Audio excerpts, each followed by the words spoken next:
La couleur de remplissage correspond à la couleur du fond d'un objet.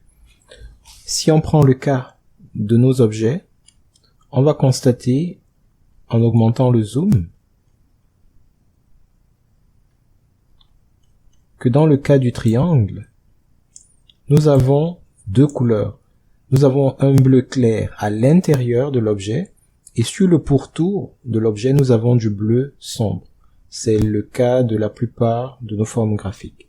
Donc, changer le remplissage du triangle, ce serait changer ce bleu clair qui est là par une autre couleur. On va donc essayer de changer le remplissage du triangle et de le remplacer par de l'or ou du jaune. Alors pour changer pour remplacer ou changer la couleur de remplissage d'un objet, on va commencer par sélectionner l'objet. Et lorsque l'objet est sélectionné, un nouveau ruban va apparaître appelé outil de dessin. C'est un ruban contextuel qui n'apparaît que si et seulement si l'objet sélectionné est un objet graphique. En d'autres termes, si je clique dans le vide ou je sélectionne autre chose qu'un objet graphique, ce ruban-là disparaît de ma liste des rubans. Donc, une fois l'objet sélectionné, on se dirige vers le ruban outil de dessin et dans la zone remplissage, on va juste appliquer l'option de remplissage qu'on désire. Plusieurs options sont possibles. Soit on récupère une des couleurs de base du système, comme par exemple du jaune, ou de l'or, ou du bordeaux, ou du gris, etc. Soit on choisit certaines nuances de couleurs qui ne font pas partie de cette liste prédéterminée. Et grâce au mélangeur de couleurs, on pourra jouer avec les nuances désirées. On peut également y ajouter un certain effet de transparence.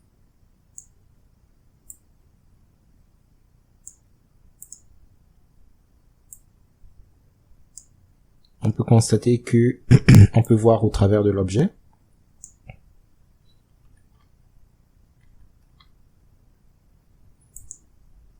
Et dans ces cas-là, on va parler de couleur unie. On peut également opter pour un dégradé. Un dégradé, c'est en gros une couleur qui évolue entre deux ou plusieurs autres couleurs. Donc au niveau du remplissage, on opte pour dégradé. Et on choisit un style de dégradé. En gros, c'est la manière dont les couleurs vont être mélangées, les sens dans lesquels elles vont se diriger. On choisit les couleurs qui font partie du dégradé.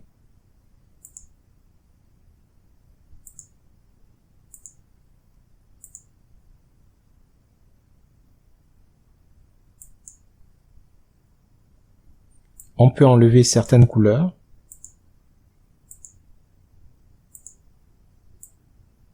On peut déterminer la position de chaque couleur par rapport à l'autre, les angles également.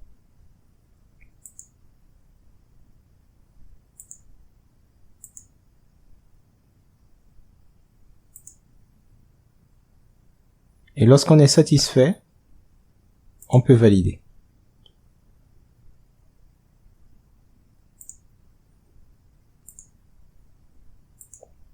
Les dégradés sont une option.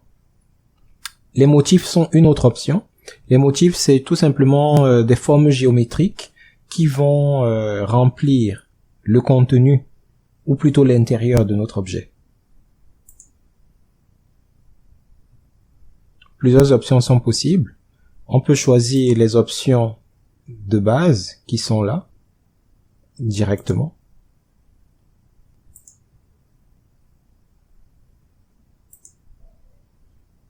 Ou encore les personnaliser en venant dans l'option More Fill.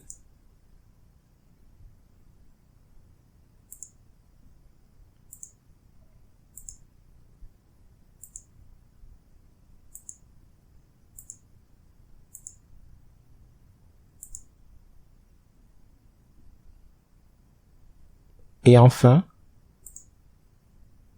on peut également appliquer les textures, qui sont tout simplement des images prédéfinies à l'intérieur de notre système, grâce auxquelles on va tapir l'intérieur de notre objet.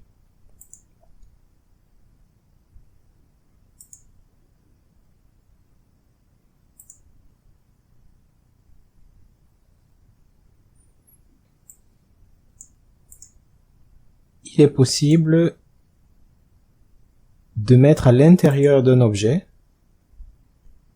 une des images que nous avons dans notre système.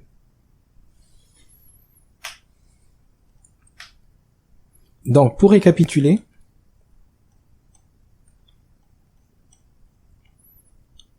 pour changer le remplissage d'un objet qui correspond à la couleur de son intérieur, il faut commencer par sélectionner l'objet, puis se rendre dans le ruban outils de dessin, puis dans la zone remplissage.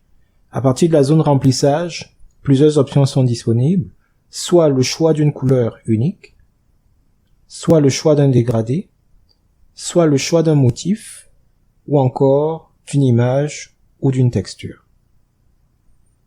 On applique l'effet désiré et on peut l'observer dans notre document.